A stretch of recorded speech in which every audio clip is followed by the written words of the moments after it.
Bonjour Corinne. Bonjour, Sylvain. Alors ça me fait plaisir de t'inviter sur ce sommet, donc chevaux médiateurs, chevaux guérisseurs. On a une journée spéciale autour du cheval et de la psychologie, de différentes des approches plutôt avec le corps, des approches systémiques. Et tu pratiques une approche de thérapie systémique qui s'appelle le Internal Family System. Et peut-être d'abord, est-ce que je peux te demander de te présenter et de nous dire comment tu as rencontré cette pratique cette pratique systémique de l'IFS? Merci Sylvain. Merci d'ouvrir cet espace qui me paraît être un espace unique de rencontre hein, entre comment les chevaux vivent sur cette planète et puis comment on se rencontre, nous les humains et les chevaux, hein, et comment, là j'entends, on peut se rencontrer à des niveaux plus subtils, au niveau de nos relations, de la psychologie. Et donc je peux entendre l'intention que tu as d'ouvrir ce partage, ce regard croisé entre leur regard à eux et puis le regard que nous, on peut porter sur eux. Absolument, avec l'idée d'un panorama, peut-être aussi Mm. de ce qui existe en ce moment, hein, et parce que je sais que ça va aider, voilà, les personnes qui cherchent aussi d'autres manières de travailler avec les chevaux. On a avant-hier, il y a eu des interviews sur des personnes qui essayent de trouver de nouvelles manières de vivre l'équitation ou d'enseigner l'équitation. Et il y a aussi bah, des personnes qui cherchent à se connecter avec le cheval et comprendre peut-être ce qui se passe. Et c'est là qu'il y a donc la thérapie avec le cheval et donc ces prolongements de psychologie.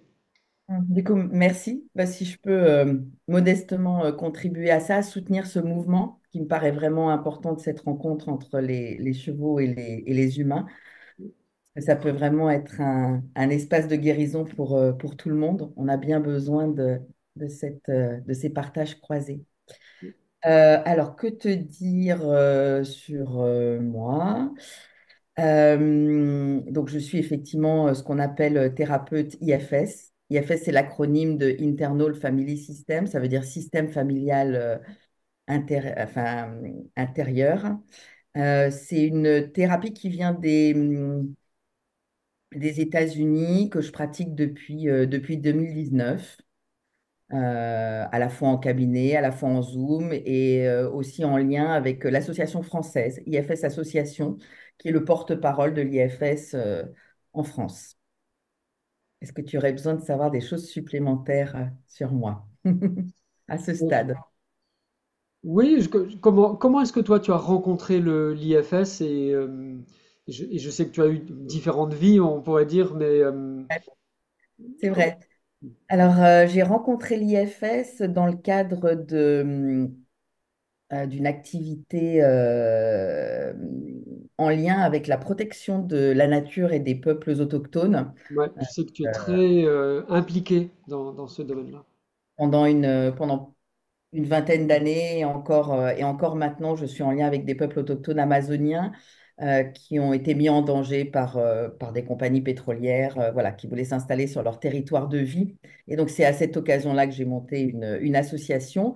Et dans le cadre de cette association, c'était important pour moi et c'est aussi important pour les peuples autochtones de réfléchir sur les dynamiques collectives. Et donc, il y a pas mal de questions entre comment on agit en tant qu'individu, comment on forme des collectifs agissants et bienveillants. Et donc, c'est dans ce cadre-là que j'ai rencontré Isabelle Desplat, qui a créé une belle formation et qui utilise l'IFS pour aider des collectifs Oui, à être dans une forme de collaboration et du coup d'être présent pour défendre la nature, le vivant de manière collective tout en prenant soin de nous, hein. C'est-à-dire un équilibre entre prendre soin de notre intériorité, de notre nature à l'intérieur de nous, pour mieux prendre soin de la nature à l'extérieur.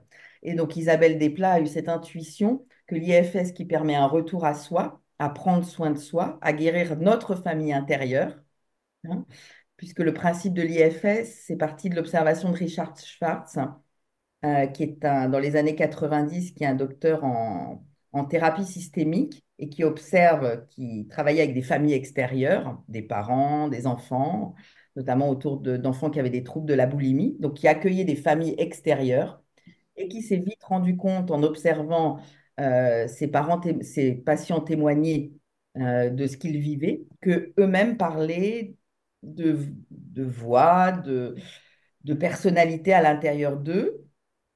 Il a appelé des parts qui interagissent comme une famille intérieure. Une part de moi a envie de faire ça, comme un membre de la famille, pendant qu'une autre part a envie de faire autre chose.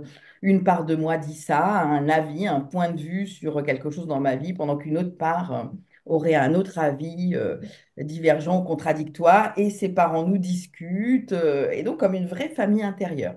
Et c'est ça qui l'a amené à modéliser l'approche thérapeutique et l'IFS, qui donc s'appelle Internal Family System, c'est-à-dire qui prend en compte que nous avons tous naturellement à l'intérieur de nous une famille intérieure, vivante, avec des points de vue, des relations, des discussions et des fois des conflits.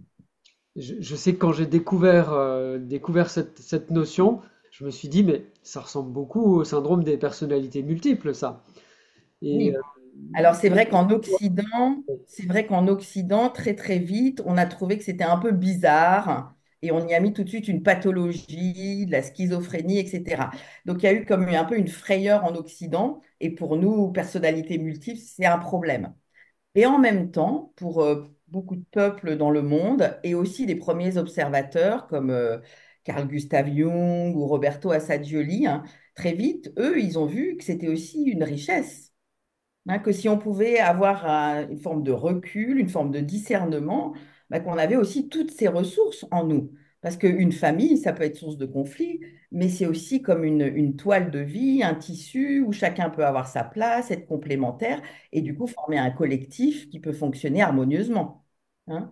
Et donc, il y a les deux, très, très longtemps en Occident, on a considéré que ça pouvait être un problème et on l'a pathologisé. Et l'IFS, grâce à cette clarté qu'a eu Richard Schwartz, parce qu'il a fait deux choses, Richard Schwartz, extrêmement pertinentes. Il a entendu ce dialogue et très vite, il s'est rendu compte que derrière des comportements parfois extrêmes que pouvaient avoir certaines parts en nous, hein, qui pouvaient nous amener à faire certaines choses un peu extrêmes dans l'excès, de l'hyper-contrôle ou de l'hypervigilance ou même de la dissociation, eh bien, en continuant à être curieux et à écouter le dialogue des parts en nous, c'est vraiment là où ça fait vraiment comment dire, l'originalité et l'apport crucial de l'IFS, c'est qu'il a commencé à percevoir que sous des comportements extrêmes, sous des stratégies extrêmes, les parts de nous ont toutes des belles intentions pour notre système. En fait, si elles font ce qu'elles font, même des fois parfois extrêmes, elles ont une intention positive pour nous. Ce qu'elles veulent en faisant ce qu'elles font, c'est nous protéger. C'est permettre que notre vie continue d'exister, que notre système survive, hein. ouais, Et donc ça, c'est vraiment un des grands principes, c'est que toutes les parts en nous sont les bienvenues, qu'elles ont une intention positive pour nous. Et donc, on différencie en IFS ce qu'elles font, leur manifestation, leur stratégie, qui peut des fois être extrême ou délétère, et leur intention positive pour nous. C'est-à-dire qu'elles contribuent à quelque chose, elles contribuent à notre survie. Donc, ce sont des ressources. ouais. Parfois, c'est difficile à croire quand on a, je sais pas, une jeune femme qui est anorexique, par exemple, Oui. ou un adolescent, un jeune adulte qui est complètement accro aux jeux vidéo et qui passe toute sa journée devant une console. On a du mal parfois à croire que il y a une partie de nous finalement qui fait ça pour notre bien. C'est ce que tu dis. Et en fait, c'est très intéressant parce qu'en fait, c'est en écoutant les parts et surtout en écoutant les relations qu'elles ont entre elles.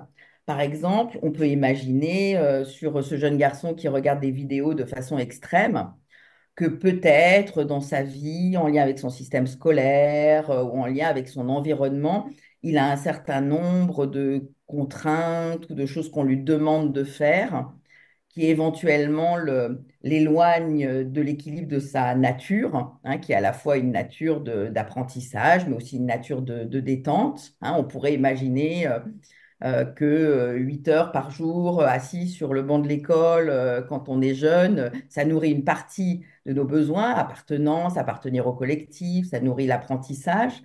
Mais si cet espace en nous devient un peu contrôlant, un peu trop coercitif, ça peut avoir beaucoup de sens qu'une autre part en nous vienne couper ça, couper ce contrôle en nous amenant à apporter de la détente, en nous amenant à couper, en allant faire de la détente à travers des jeux de vidéo, parce que c'est ça qui est là, qui est à portée de main. Hein. Mhm. Donc voilà, et c'est là où, quand on écoute les parts, et la part qui amène le jeune garçon à jouer des vidéos, à jouer devant les vidéos, si on l'écoute, elle va témoigner de son intention positive. Elle va témoigner, elle va dire, quand on l'écoute, ben, moi, ce que je veux pour toi, c'est que tu puisses retrouver de la détente, être moins dans le contrôle, être moins dans les tensions, parce que être assis à l'école avec la coercition, les devoirs le soir, c'est des tensions psychologiques, mais c'est aussi des tensions dans le corps, tout simplement. C'est aussi un corps qui souffre parce qu'il est assis sur une chaise. Moi, je me souviens du témoignage de ma fille. Elle me disait, mais maman, à l'école, moi, j'ai mal à la main à force d'écrire, tout simplement. Donc, ça crée des tensions dans les épaules, dans le corps. Et c'est pas toujours des fois autorisé que l'enfant il puisse juste témoigner pour ça, que Mhm. le corps puisse prendre le micro et parler en disant, moi, je préférerais bouger, avoir plus de temps, etc. Donc, l'enfant, il cumule un petit peu toute cette pression, le corps cumule. Et ce qui ne se dit pas de façon objective, d'autres parts de nous prennent le relais et disent, non, moi, c'est là en urgence, il faut que j'apporte de la détente. Alors, hop, je coupe tout, on coupe tout, tu t'enfermes et c'est parti dans les jeux vidéo, ça coupe le mental, il y a une espèce de mouvement qui se remet dans le corps et ça procède à quelque chose. Et bien évidemment, si cette part-là avait d'autres leviers que les jeux vidéo, elle irait bien volontiers courir dehors avec des chevaux. Mais c'est pas à portée de main. Donc elle fait avec ce qui est là. Et c'est ça qui est vraiment touchant, parce que les parts, elles témoignent pourquoi elles font ça. Et du coup, le jeune homme qui entend ça, déjà, il est moins stigmatisé. Du coup, il honore qu'en lui, il a une ressource qui Ouais. prend soin de lui, qui lui veut vraiment du bien. Donc ça change d'entendre, t'es un fainéant, tu sais rien faire, etc. Parce que lui il dit, ah ben non, mais en fait, j'ai des ressources en moi qui veulent la vie, des parts en fait qui m'aiment, qui veulent prendre soin de moi. Et donc il y a comme un dialogue qui s'instaure entre le jeune garçon et ses parts. Et il reconnaît qu'il a des ressources. Et d'un seul coup, ça change son dialogue à l'intérieur. Et il peut reconnaître qu'il a des besoins d'appartenance et des valeurs travail, et que c'est OK d'aller à l'école, et qu'en même temps, du coup, il va pouvoir commencer à parler pour ses parts, à pouvoir dire peut-être à ses parents, tu vois, moi j'aurais besoin d'un peu plus de détente, donc à parler pour lui, à parler pour ses besoins. Hein, voilà, et petit à petit, la thérapie IFS, en discernant qu'on a différentes parts en nous et différents besoins, et de comprendre ça à l'intérieur de nous, peu à peu nous amène à pouvoir l'exprimer à l'extérieur et à pouvoir parler pour nous, pour nos besoins, pour notre nature vivante. Et, euh, et en pratique, pour les personnes qui vont regarder cette interview, qui pour certaines connaissent absolument pas l'IFS, en pratique, comment ça se passe? Et je dis ça parce que quand on parle de psychologie ou de psychiatrie, on voit le psychiatre avec sa barbe et puis le divan sur lequel on va s'asseoir et on va parler pendant des heures, etc., etc. C'est un peu l'image qu'on a de la psychiatrie, de la psychologie. Et donc comment ça se passe en pratique et surtout cette notion de multiplicité des parts. Et parce que quand, euh, quand je regarde à l'intérieur de moi, que j'essaie d'exprimer quelque chose, c'est moi qui exprime mes besoins. Euh, Comment est-ce que je fais pour savoir qu'il y a plusieurs moi, qu'il y a plusieurs parties et comment est-ce que Richard Schwartz, donc le fondateur de l'IFS, a découvert ça, a découvert qu'il y a plusieurs parties et pas plusieurs voix, enfin voilà, pour essayer de clarifier un peu, pour une personne qui ne connaît pas du tout l'IFS. Ouais, ouais, merci pour cette question, c'est très juste. En fait, l'IFS, c'est quelque chose de très organique. Alors, on utilise des mots, on les nomme les parts, Euh, mais en fait, tout ça, c'est fait de façon naturelle en observant comment l'être humain vit déjà cette multiplicité. Hein. C'est ça. C'est pas nommé dans la société, c'est pas connu, mais juste voilà, quand on prend un temps, ne serait-ce qu'un temps de silence, d'écoute, de dialogue, assez rapidement, quand on ralentit un peu le film de notre vie, et que, par exemple, on se reconnecte à une situation extérieure, on dit, tiens, un tel a fait ça. Et là, on ralentit, on n'est plus dans la situation et qu'on commence à décomposer le film, très rapidement, on dit, ah ben tiens, je vois que mon premier élan a été de faire ça. Mhm. Et puis après, mon deuxième élan a été de faire ça. Donc, je ne mets pas le mot part, mais je suis en train de parler de quelque chose qui en moi a pris le micro. Tiens, on utilise, j'aime beaucoup cette image qu'on utilise en IFS où on voit que, ah ben voilà, un stimuli est arrivé, une situation, une réaction. On n'a juste pas, comment dire, on prend pas juste le temps d'observer comment on agit dans le monde. Les situations s'enchaînent, tac, tac, tac, tac, tac, on fait les situations, on nous en a jamais parlé, ça fait pas partie de notre éducation. Donc voilà, juste on n'a pas pris l'habitude, mais en séance, ça se passe tout simplement. On se pose, on vient avec par exemple, une situation qui nous a stimulé dans la vie, un conflit, C'est ça, une quelque chose qui discussion. provoque un mal-être. Et dans la séance, très simplement, on se pose avec ça. On fait comme un ralenti, un dézoom, et très naturellement, on a cette capacité à observer, ah ben tiens, je vois que quelque chose en moi a dit ça, quelque chose en moi a fait ça, quelque chose en moi avait juste envie de fuir la pièce et de partir, de baisser les yeux. Quelque chose en moi avait envie de répondre, mais quelque chose en moi disait, mais non, tais-toi, c'est pas le moment. Si tu dis ça, tu vas perdre la relation, tu es en danger. Donc, assez naturellement, on peut vraiment observer ce dialogue en nous. Au début, c'est comme un magma, c'est assez confus, mais juste quand on prend le temps de s'asseoir avec et qu'on ouvre ce qu'on appelle en IFS un espace d'écoute, un espace de silence, un espace de prise de recul, on nomme que Richard Schwartz a nommé le self, un espace dans lequel tout ce qui agit en nous peut être vu, se manifester, se poser, un peu comme différents partenaires qui pourraient se poser autour d'une table de réunion et que chacun va pouvoir dire ce qu'il a fait, comment il a agi. Bah, très naturellement, on peut distinguer, discerner ces différentes parts en nous et les rencontrer et petit à petit approfondir le dialogue.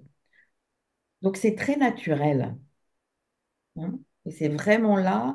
Et avant Richard Schwartz, Euh, plein d'autres personnes ont témoigné de ça. Carl Gustav Jung, Roberto Assagioli ont témoigné de cette multiplicité intérieure. Hein. Et il y a d'autres courants psychologiques qui parlent de la même constatation. Donc c'est juste quelque chose de très, très, très naturel. Mhm. Ouais, je me souviens du film Vice Versa où on voit Exactement, les petits exactement. personnages qui sont dans la tête de la petite fille et qui prennent les manettes. C'est ça. Et donc, en séance, pour répondre à ta question, ça se passe de façon très naturelle. Hein. Mhm. Juste, on invite la personne à se poser.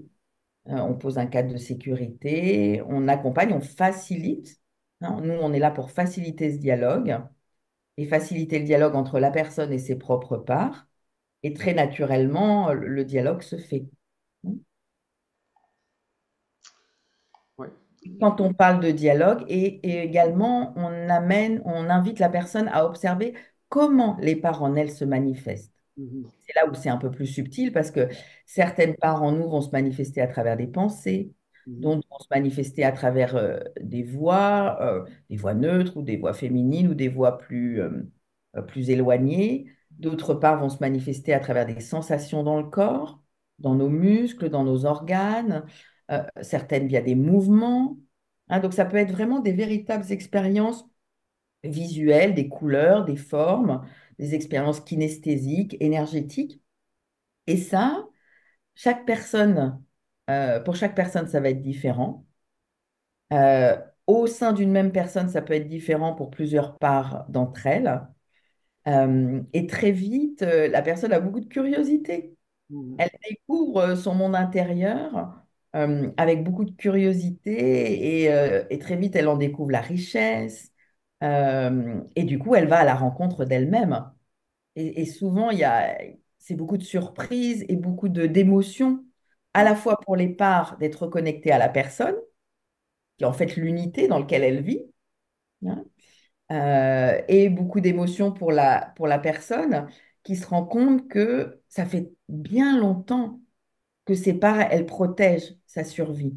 Et donc, il y a vraiment une reconnaissance profonde qui se fait quand une personne réalise une part d'elle depuis tout le temps, depuis son enfance, fait énormément d'efforts pour favoriser ses liens avec l'extérieur, qu'elle lui a permis de s'adapter à la façon dont ses parents étaient, communiquaient, qu'elle lui a permis d'apprendre, qu'elle lui a permis de réaliser des projets et qu'elle lui a aussi permis de préserver des espaces de détente, des espaces d'intuition, d'imaginaire, des espaces intimes, des espaces de relation. Bah, elle découvre en fait qu'elle a tous ces mouvements en elle, qu'elle peut à la fois aller vers l'extérieur, protéger son intime, développer des compétences. Et donc, elle découvre toutes les ressources de sa famille intérieure. Mhm. Sans nécessairement que ce soit en lien avec la famille extérieure, si je comprends bien. Alors c'est là où ça devient vraiment extrêmement subtil et passionnant. C'est qu'en fait, les parts en nous, elles apprennent de leur environnement. Mhm. Et donc, je dirais que, comment je pourrais dire, disons, quand un bébé humain arrive dans la vie, ses parts, c'est comme des pages blanches, en fait. Elles sont là pour incarner sa vie, mais elles savent encore rien du monde. Elles arrivent, elles ont les yeux grands ouverts, prêtes à apprendre. Et du coup, les parents, nous, apprennent du monde qui est autour. Mhm. Et donc, il y a un lien, il y a souvent un lien. On peut identifier, par exemple, qu'une part en nous a appris des choses de telle et telle manière de vivre qu'elle a vue autour d'elle. Donc, elles ont appris des langages, elles ont appris des modalités relationnelles, elles ont appris des stratégies de détente. Mhm. Oui, oui, il y a souvent beaucoup, beaucoup de liens entre comment notre famille extérieure relationne et agit. Et on est très étonné de découvrir qu'à l'intérieur de nous, Mhm. notre famille intérieure a appris de ça. Et du coup, la bonne nouvelle, Mhm. c'est que si nos parents ont la capacité à apprendre, hein, elles peuvent avoir appris certaines choses pour s'adapter à une situation extérieure et que si la situation extérieure change, elles peuvent de nouveau continuer à apprendre. Hein. Donc les parts en nous, elles sont toujours vivantes, prêtes à apprendre, prêtes à se transformer. Et donc tout ça, c'est plein de vie et plein d'espoir. Mhm. Hein. Et donc, pour préciser un peu le but de cette thérapie, Oui. ce serait de laisser la parole à toutes les parts à l'intérieur de nous, ou comment ça se déroule en fait dans une session type ou Alors oui, en IFS, il y a un énorme... enfin, je veux dire, de cette conscience que les parts de nous ont une intention positive pour le système, bien évidemment, c'est le fait de favoriser qu'elles puissent exprimer cette intention positive. Hein. Et que si...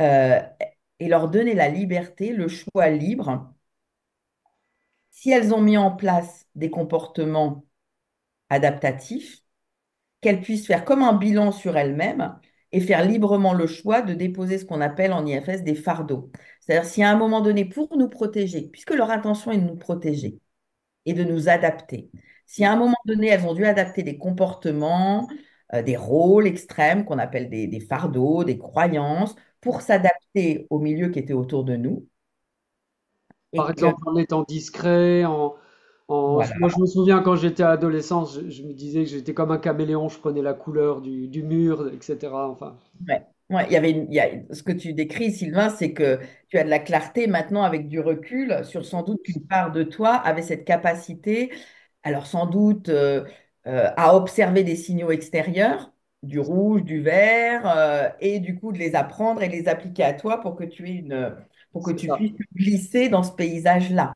c'est Hein. ça. Tu vois, je l'ai Et toujours parce que le fond d'écran, il est de la même couleur. voilà, voilà.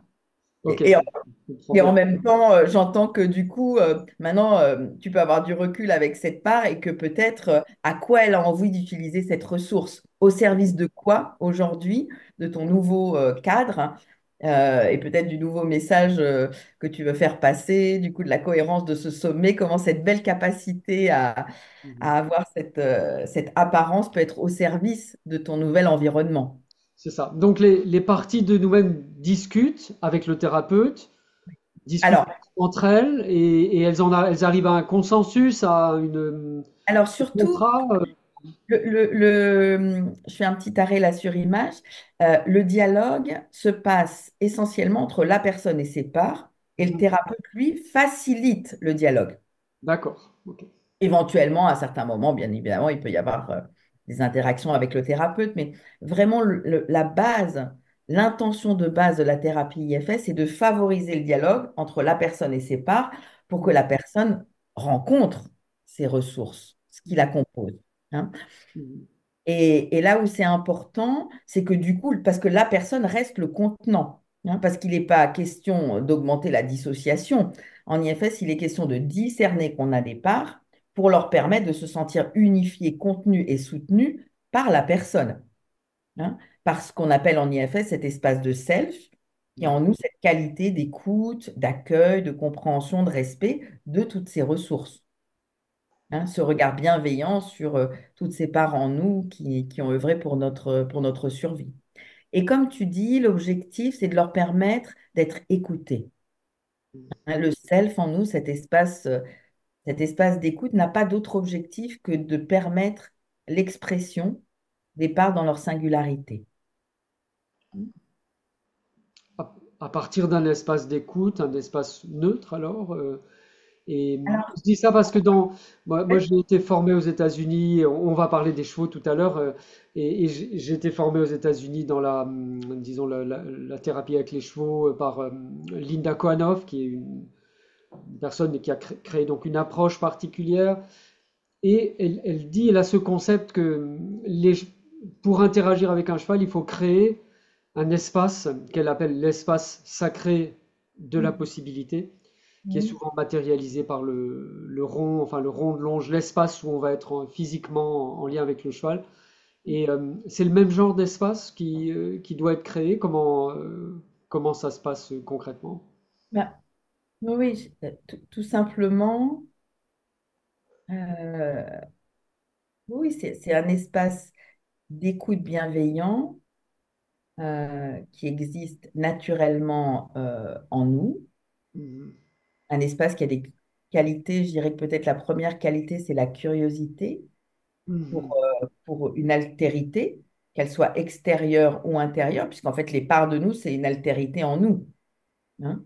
Et donc, c'est cette curiosité à mettre, tiens, qu'est-ce qui est là, qui semble agir pour moi et que j'aurai l'appétence, le goût de découvrir, mais Mhm. qui es-tu?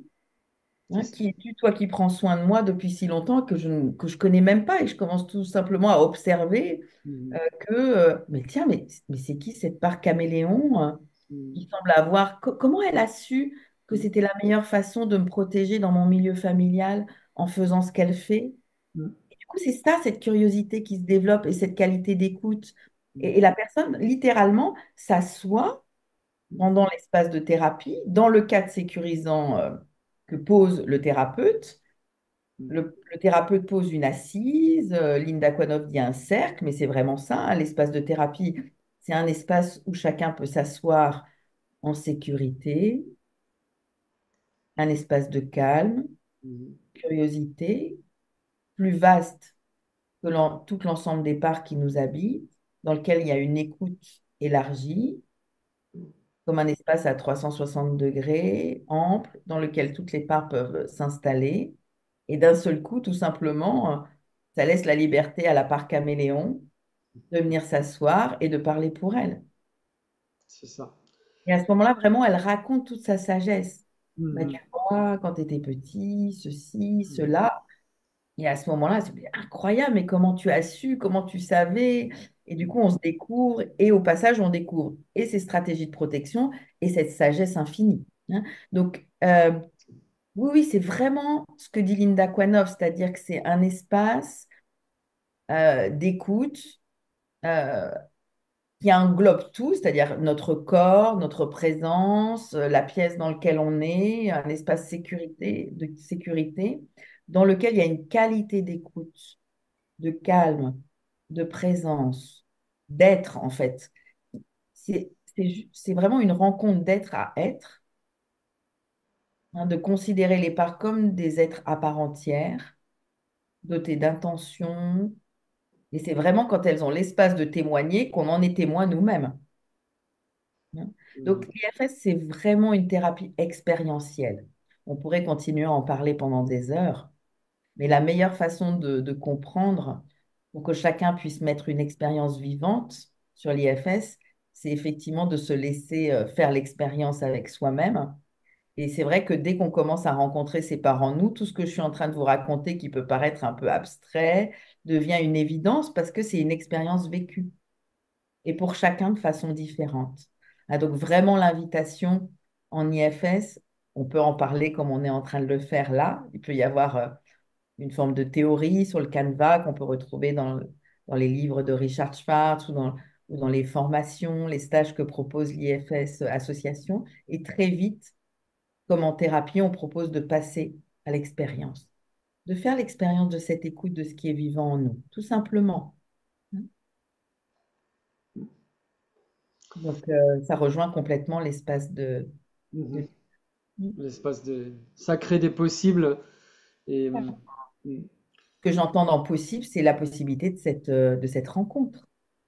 oui, la possibilité de Alors, cette rencontre, absolument. Et si j'irai on plus parle. loin, et Oui. j'irai plus loin, excuse-moi, je t'interromps, Mhm. et, la possibilité de cette relation, de cette rencontre Mhm. avec ce qui est vivant en nous. Finalement, on rétablit des relations à l'intérieur de nous, à l'intérieur de moi. C'est Si ça. je pourrais contacter cette part caméléon et lui demander, mais comment est-ce que tu arrives à changer de couleur comme ça? Pourquoi tu faisais ça? Quelle était ton intention quand etc. C'est ça qui va se passer pendant une session finalement. Ah, et elle, tout simplement, tu peux peut-être en témoigner si tu as rencontré cette part en toi que tu sens bien connaître, hein, et elle va témoigner de ce qu'elle a appris, en quoi c'était une sagesse de faire ça à l'époque, et que Ouais. ça a permis au petit Sylvain d'être vraiment adapté, accueilli en relation avec son contexte familial tel qu'il est.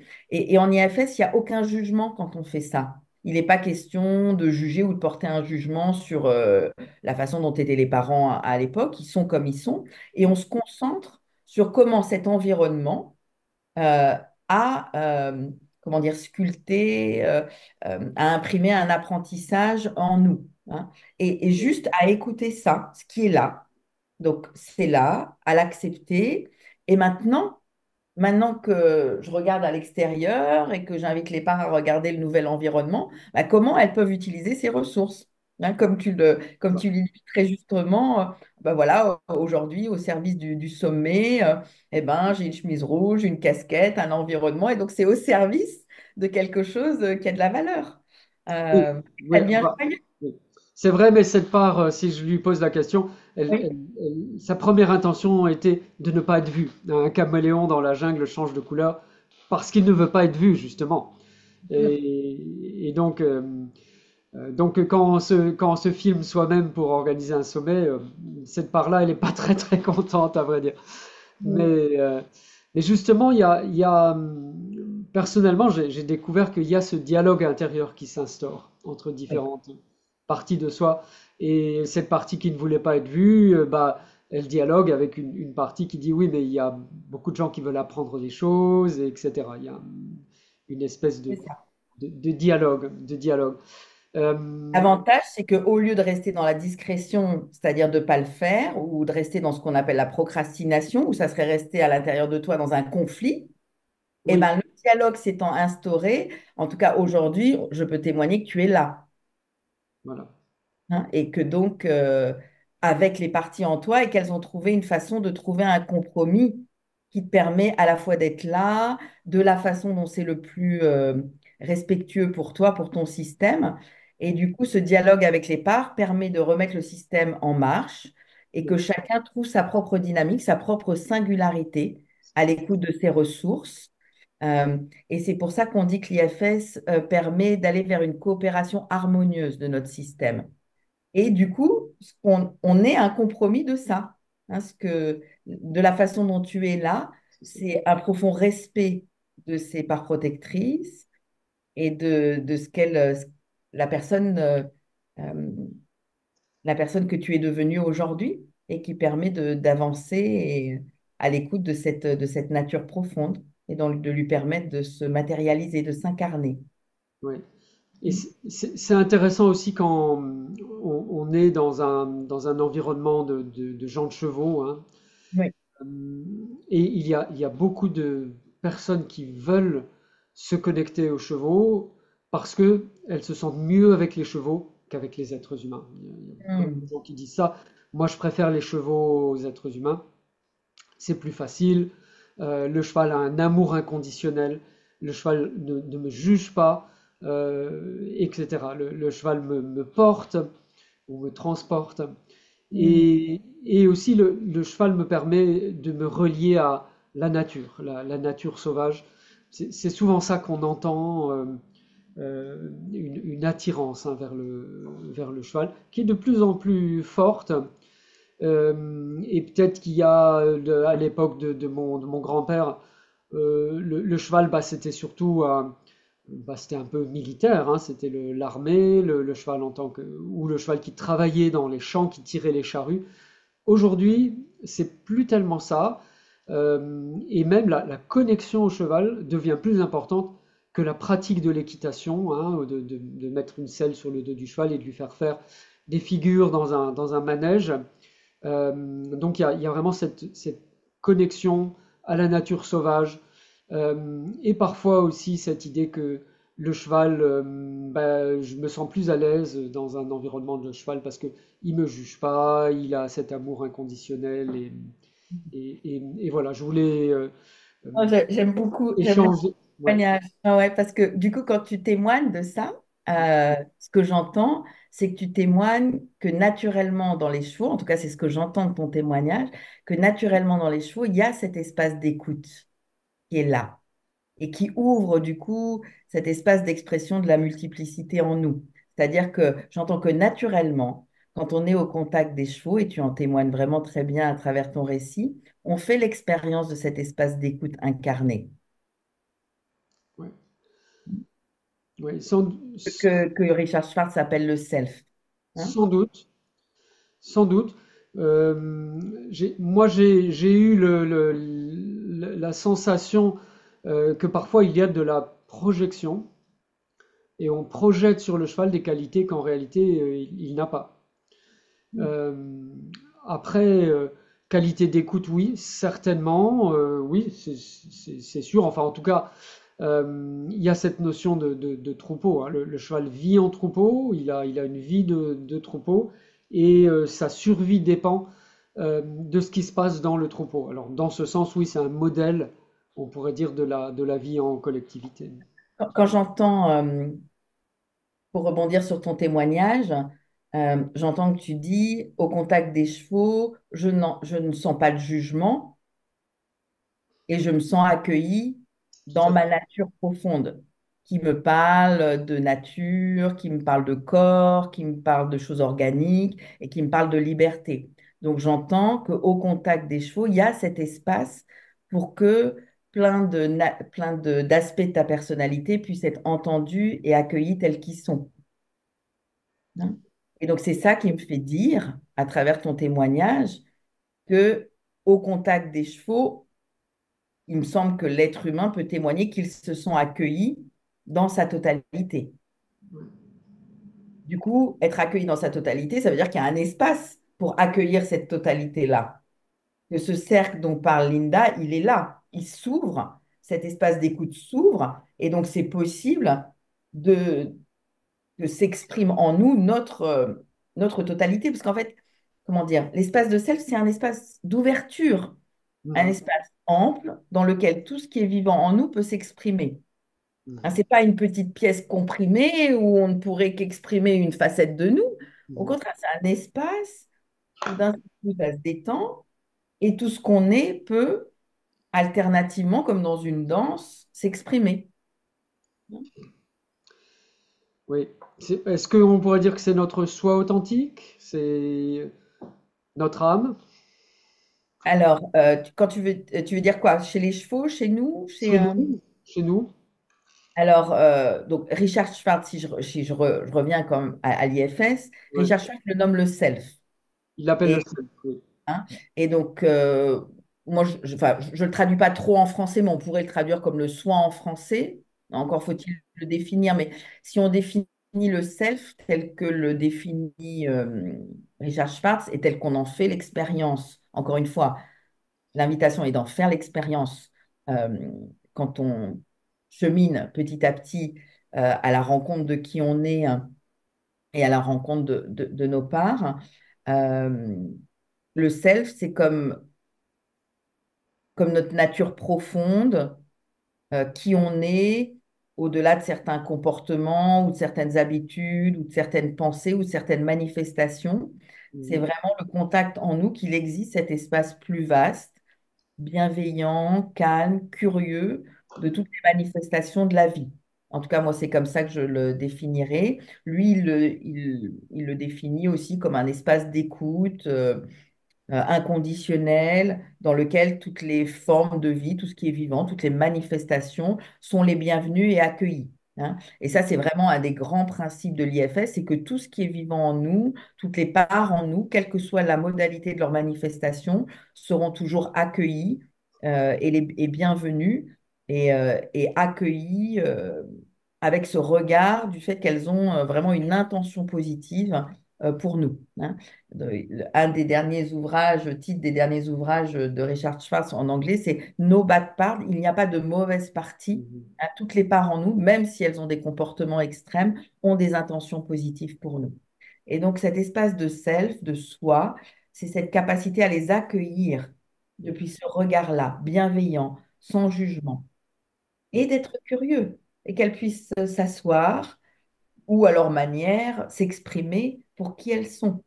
Hein, Mhm. et que dans ce dialogue, effectivement, elles vont pouvoir parler de leur intention, comme tu disais tout à l'heure, et parler de leur stratégie, et aussi tout simplement dire, ah bah oui, peut-être que dans certaines circonstances, c'est un peu extrême.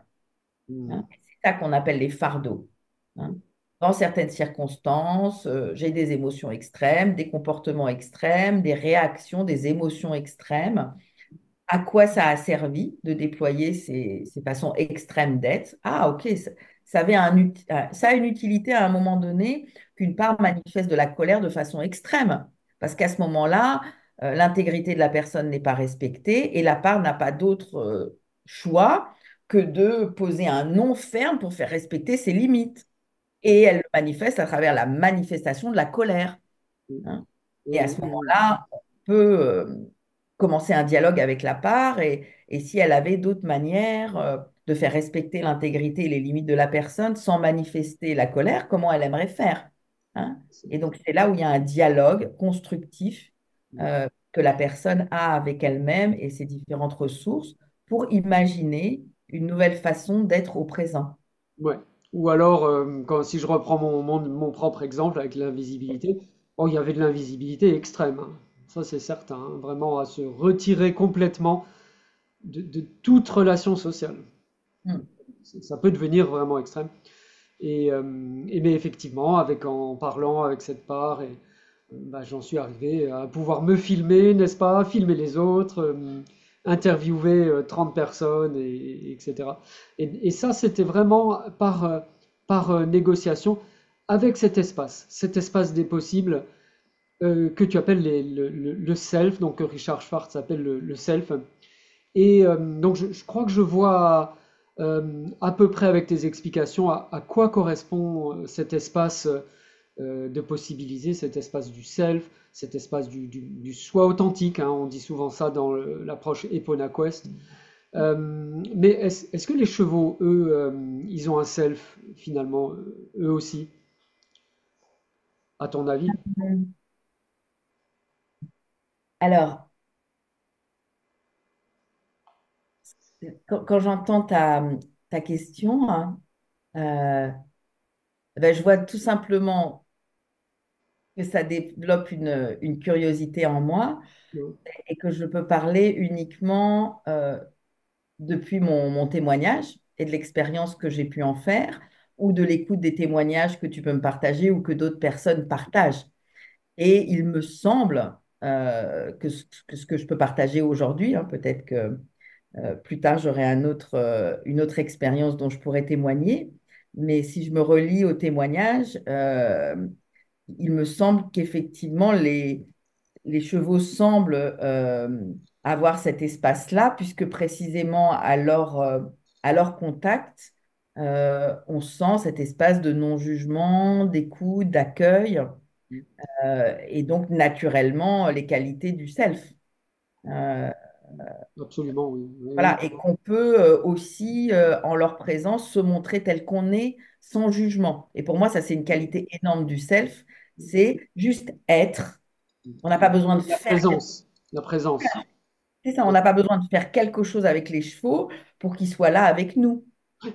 On n'a pas besoin de Ouais. faire quelque chose avec eux. On n'a pas besoin de démontrer. On est et ils sont là avec nous et on peut partir juste se balader, cheminer, Ou rien, respirer, ou ne rien faire, ne rien faire. rien faire. La simple présence, c'est ce que les chevaux apprécient le plus. Et on sent qu'il se passe quelque chose. Ouais. Hein. Mhm. Euh, Et puis, donc il y a ça, ça c'est la première observation. Et puis, et c'est vraiment ma petite expérience, mais la chance, enfin, moi j'appelle ça une chance que j'ai eue euh, auprès de personnes comme toi et d'autres personnes de voir des chevaux se comporter, se relationner entre eux. Et quand on voit la dynamique des troupeaux hein, ou du collectif qu'ils forment, en tout cas visuellement et dans leur comportement, on a vraiment l'impression que chacun a une place, chaque cheval du groupe a une singularité et semble avoir une place qui s'autorégule et on peut vraiment les observer, bouger, se compléter. Et ça, c'est ce qu'on observe avec les parts en nous quand il y a cet espace du self où chacun peut exprimer ce qu'il est. Et pour moi, c'est ça les caractéristiques d'un espace du self. C'est un espace dans lequel ce qui est vivant peut exprimer sa singularité et être respecté et écouté et entendu et a la possibilité d'être ça. Mhm. Et donc, quand je vois les chevaux en collectif, je me dis, mais en fait, ils sont en train pleinement de vivre le self. Et chacun des chevaux est comme un membre d'une famille extérieure, voilà, qui peut pleinement être de sa forme, de son gabarit, de son caractère, et qu'il a un rôle à jouer dans un collectif qui peut coopérer harmonieusement. Et on peut vraiment sentir les relations. Et c'est ça aussi, l'espace du self, c'est l'espace dans lequel il est possible de se connecter et de vivre pleinement la relation. Dans le self, chaque part est présente et vit la relation. Oui, c'est sûr que dans les chevaux sont en tout cas un modèle. Moi, je ne sais pas s'ils ont un self dans la définition de l'IFS. En tout cas, ils portent les valeurs du self. Ça, c'est Ah, certain, de calme, de présence, de curiosité, de créativité, etc., etc. Et encore une fois, le self, c'est une expérience. une expérience. Oui. On peut y mettre des mots, des témoignages, parce qu'à un moment donné, nous, en tant qu'être humain, on utilise des concepts et des mots. Mais encore une fois, hormis la théorie, l'IFS, c'est d'abord une expérience. Et le self, c'est d'abord une expérience dont on peut témoigner pour soi et dont on peut témoigner pour les autres. Et donc, il me semble observer depuis mon point de vue que quand je vois les chevaux agir entre eux, et quand ils ont la chance hein, d'avoir un espace de nature Oui, dans lequel ils peuvent se co-réguler, oui, c'est-à-dire vivre leur véritable nature, il me semble observer ça. oui, oui, Je ne sais pas s'ils ont un self en théorie, mais en pratique, en expérience, ils semblent bien en être l'incarnation vivante. en tout cas, ils portent les valeurs de la communauté. Dans Epona Quest, on a même un petit papier en 12 points qui s'appelle les principes de la communauté authentique, qui est modélisé sur le comportement des chevaux. Et c'est vrai que ça incarne en tout cas oui, une communauté qui serait basée sur des relations authentiques. Et si on reprend ces différents points de de la communauté authentique, bah, c'est vrai qu'on retrouve une harmonisation des différentes parties intérieures de nous-mêmes. Et on peut se demander, est-ce que ça, c'était une des missions des chevaux? Et j'ai interviewé une éthologue qui s'appelle Hélène Roche, euh, qui nous disait les chevaux sont avec nous depuis plus de 40 000 ans. On voyait sur les parois des grottes déjà les chevaux qui étaient représentés. Et apparemment, il y avait un contrat, une relation. Je ne sais pas exactement ce qui s'est passé. Mais en tout cas, ils sont avec nous depuis au moins 40 000 ans. Les peuples premiers disent qu'ils sont avec nous depuis la création du monde. Et, euh, et voilà, il y avait une forme de contrat avec eux, en tout cas. Et je me pose la question, est-ce que le contrat continue à être respecté et de quelle manière aussi? Alors,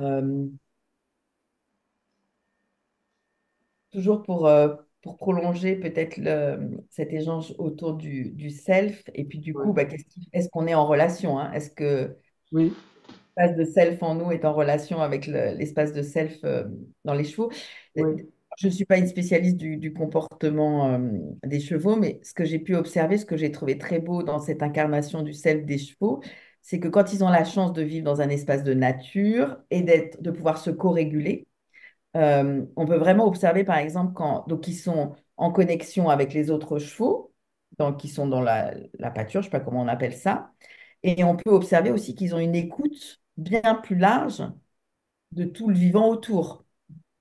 Et que dès qu'il y a un stimuli autour, je ne sais pas, un oiseau ou un bruit, etc., on sent ce bruit arriver, ils le captent vraiment de très loin, et à ce moment-là, on peut voir les mouvements subtils des chevaux qui s'organisent, et donc tout ça, c'est très vivant. Et ça, pour moi, ça témoigne d'un espace du self, qui est un espace qui est un espace en mouvement, où ça s'adapte, où ça se régule, où il y a de la souplesse pour s'adapter à tout le vivant. Et pour moi, c'est ça, parce que comment dire, c'est OK d'avoir la capacité d'écoute, mais quelque part, à quoi ça sert, entre guillemets? Quelle est l'utilité que les êtres vivants aient une capacité à écouter? Et donc, c'est cette capacité à être en interrelation avec tout le vivant depuis l'écoute et qui est une souplesse de tout le vivant à la surface du globe. Hein, Mhm. et que chaque Ouais. vivant puisse trouver sa danse, sa posture, Place. sa place, etc. Et ça, pour moi, c'est assez subtil parce qu'il y a plusieurs façons, du coup, d'être au monde. Soit on est au monde dans cet espace de self élargi et d'écoute où chacun peut avoir de la souplesse et danser les uns avec les autres. Soit éventuellement, il y a d'autres stratégies qui peuvent être intéressantes à étudier, qui consistent à rester éventuellement sur un territoire et éventuellement aussi à être dans une stratégie de prédation. Hein. Et donc, ça me semble intéressant qu'un peuple comme le nôtre, le peuple des humains, euh, qui a priori a des capacités à être dans la prédation, et en même temps, c'est un potentiel, et en même temps, on a un potentiel relationnel. Il me semble que c'est peut-être à cet endroit qu'il y a une rencontre fertile avec les chevaux sont majoritairement dans la danse relationnelle avec le monde. Et que je peux imaginer, si je refais un peu la mythologie de ce que tu nous partages, qu'il y a peut-être un sens à retrouver, il y Mhm. a peut-être un peu oublié, que peut-être à l'origine, ça a un intérêt pour nous, le peuple des hommes, qui avons ce potentiel de prédation, de rencontrer le peuple des chevaux qui, eux, a la sagesse de cette relation. C'est-à-dire que l'être au monde repose avant tout sur la relation des chevaux entre eux, des chevaux avec leur environnement, et cette possibilité de survivre à travers l'écoute et le positionnement et le collectif. Et donc, pour moi, c'est une chance pour nous, le peuple des humains, d'avoir rencontré. Et j'espère qu'effectivement, cette légende est vraie, que depuis l'origine, on a apporté de nous cette rencontre-là. Euh, et effectivement, comment on a cheminé avec cette rencontre et où est-ce qu'on en est aujourd'hui de cette rencontre avec les chevaux, qu'est-ce qu'on a oublié et qu'est-ce qu'aujourd'hui des événements comme le tien et puis toutes les personnes qui réouvrent des lieux où la rencontre entre le cheval et l'animal peuvent se faire, qu'est-ce qu'on apprend de ça? Qu'est-ce qu'on réapprend de cette capacité d'écoute de toutes ces formes de vie? Hein. Et après, qu'est-ce qu'on a fait avec les chevaux, disons, collectivement, avec par exemple les civilisations, ou soi-disant civilisations, qu'est-ce qu'elles ont fait avec les chevaux? Elles les ont enfermés, euh, séparés de leur conjoint, parce qu'en fait, sur un plan pratique, si on prend un cheval sauvage et qu'on le sépare de sa collectivité, en le mettant dans un box, il devient malléable. Oui. On peut le contrôler. Hmm. Et qu'on ne peut pas contrôler un étalon sauvage dans son troupeau, hein, il va se défendre, le troupeau entier va se défendre. Mais le fait de l'enfermer et de l'isoler, hein, il y a l'isolement, hein, et quand il n'a plus la communication avec ses congénères, il devient malléable en fait. Et on peut le contrôler. Et ça, c'est un peu ce qui s'est passé avec c'est un peu ce qui s'est passé avec les chevaux. On peut le contrôler, donc on peut utiliser sa force pour porter nos charges, tirer nos charrues, transporter les guerriers pour aller faire la guerre, etc. etc. Et c'est un peu ça quand même ce que les humains, peut-être les humains prédateurs, ont fait avec les chevaux historiquement. Merci de partager cet exemple parce que quand tu ramènes cet exemple dans l'espace, ça me permet de refaire un parallèle avec l'IFS. Ouais. C'est qu'effectivement, les parts en nous, quand elles sont isolées ou quand sous la charge d'un fardeau, d'un rôle extrême, elles se sont senties seules responsables à un moment donné d'être responsables de notre adaptation, elles se vivent comme isolées.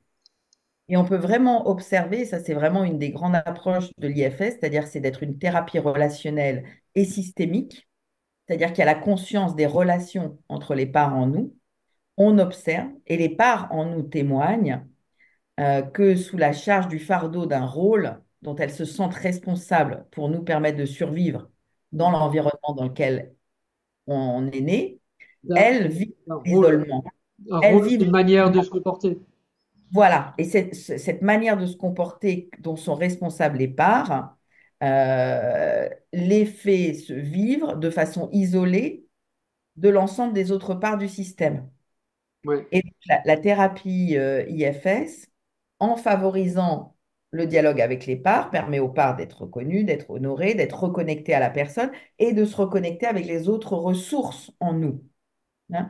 Et donc, du coup, c'est pas des parts isolées dans des box, si on reprend cette allégorie, qui se Oui. sentent chargées de porter des parts extrêmes et qui, du coup, finissent juste par être épuisées par leur labeur et que nous, on ressent hein, physiquement, on est fatigué, voire aller jusqu'au burn-out, où une part veut absolument être parfaite au travail pour être acceptée socialement et assurer de la sécurité et elle va aller dans des comportements extrêmes, ou une autre part ne va pas avoir d'autre choix que de couper par le corps pour que la personne ne se rende plus au travail. Donc là, on est bien dans le conflit entre deux parts qui Mm, chacune isolément essaye de résoudre notre problème au travail. mm, Et donc, par exemple, comment en IFS, on accompagne des personnes qui viendraient en cas de burn-out?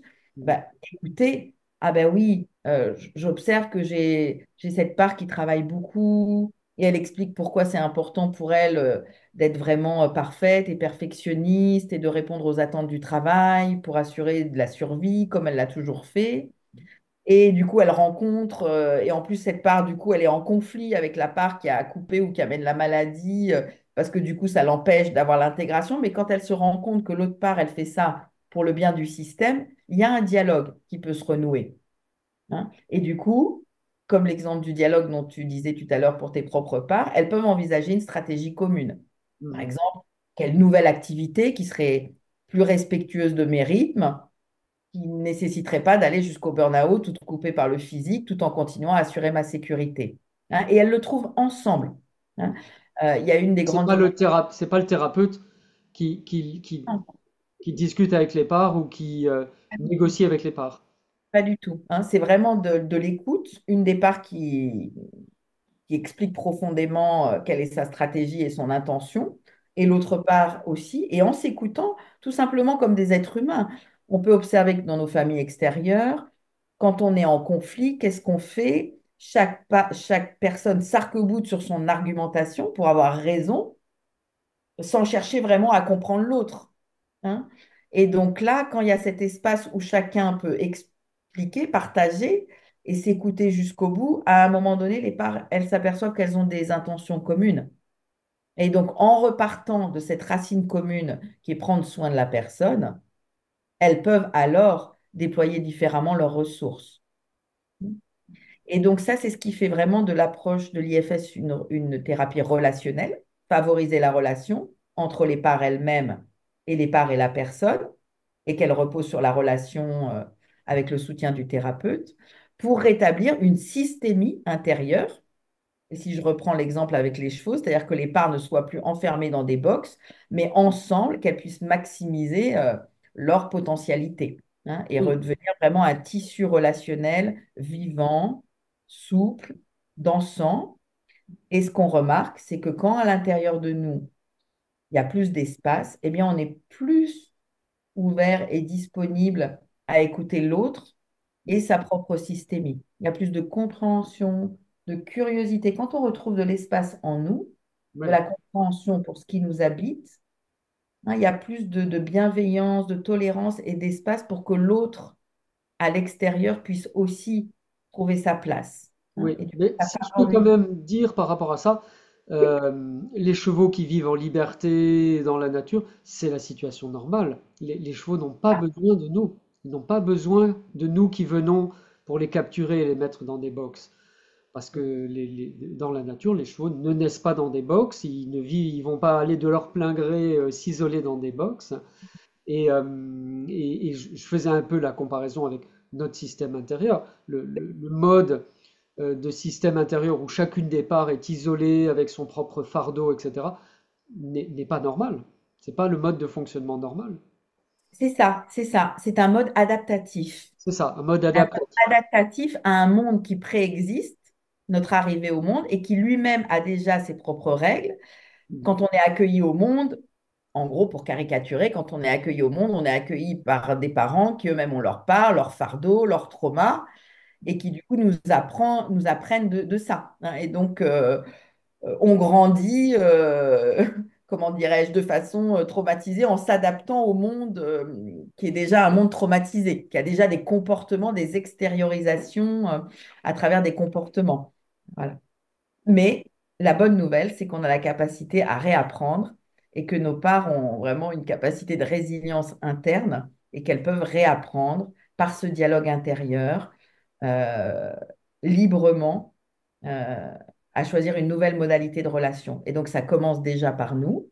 C'est pour ça qu'en IFS, on parle de retour à soi, le U-turn en anglais, hein, pour nous en tant que personnes on peut déjà s'engager sur ce qui nous concerne en propre, ce dont on est responsable en propre, le dialogue harmonieux entre les parts de nous.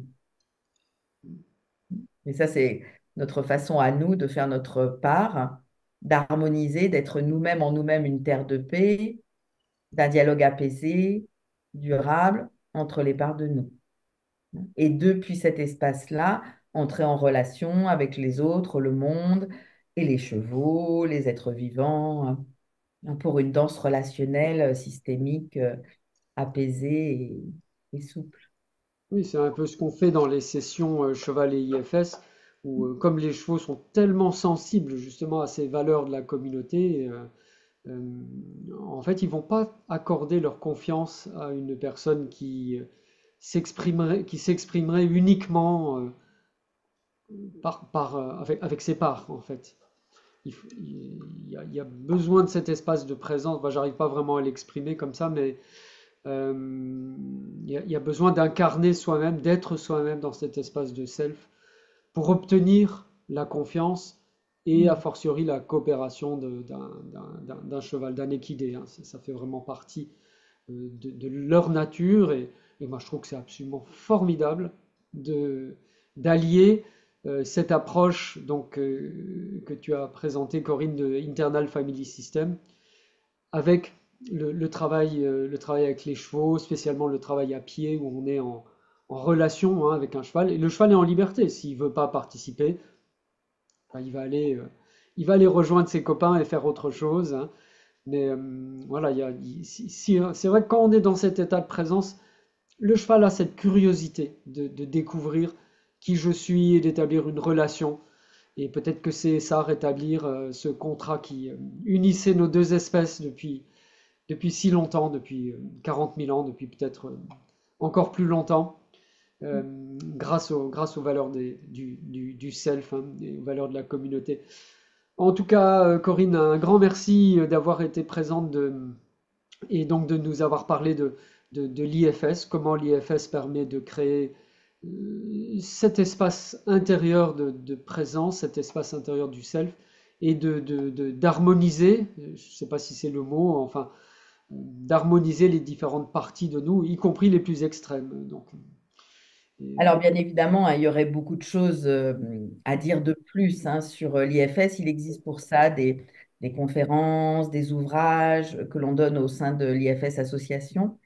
Euh, Là, ce que je trouvais intéressant dans notre échange aujourd'hui, c'est de lui donner un reflet plus expérientiel à travers des mots plus simples, moins théoriques qui parlent de nos vécus.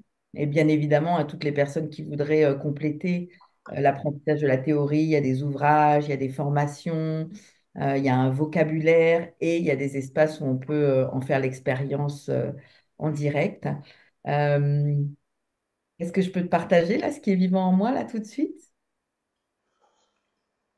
avec, Euh, je vois que je suis touchée de sentir à quel point le vécu des chevaux est proche du vécu qu'on s'impose à nous-mêmes et que précisément en étant responsable de nous libérer nous-mêmes et de retrouver de la paix et de l'harmonie en nous, c'est aussi l'espoir de pouvoir eux-mêmes les libérer et de leur permettre de vivre leur vraie nature.